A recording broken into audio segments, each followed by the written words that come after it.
Halika na. Nag-exercise kami ng body ko. Si Batang Tiyanak. Batang Tsaka. Marunong na siya maglakad mag-isa. Sumasabay na sa akin. Ang dami naglalakad ngayon. Nakakita na naman siya ng poste.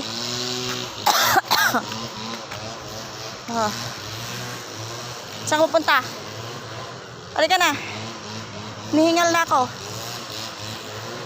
Halika na. 2 years po. Malit nga lang. May dog po kayo? Tamad po? Ay, ganyan din po yan. Hinihila ko lang paglalabas kami. Pagka bumaba na po, galing kaming kwarto, no? Pababa na siya. Sa sumpa, matutulog na naman. Ay, ayan po, ganyan. ayaw lumabas. Gusto ko maglakad-lakad eh. Kasi po kailangan nila yan. Oo, gusto ko rin ilakad siya. Ngayon meron siyang period. So, inhit po siya ngayon. Ngayon, tawag doon, ayaw niya halos bumangon. Parang sa atin lang din po. Sinasanay ko siyang walang tali para sumunod-sunod sa akin. Para maging ayan, okay naman. Dito kasi walang sasakyan.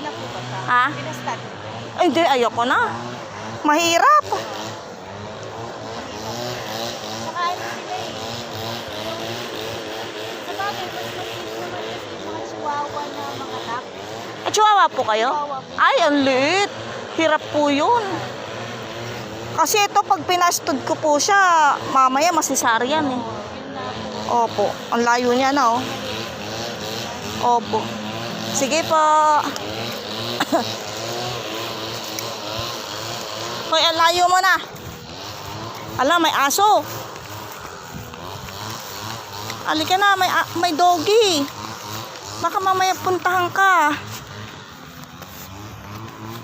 Ang layo mo na.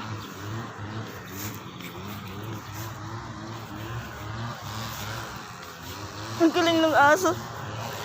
Hawak-hawak niya yung bola ng tennis, oh. Andun.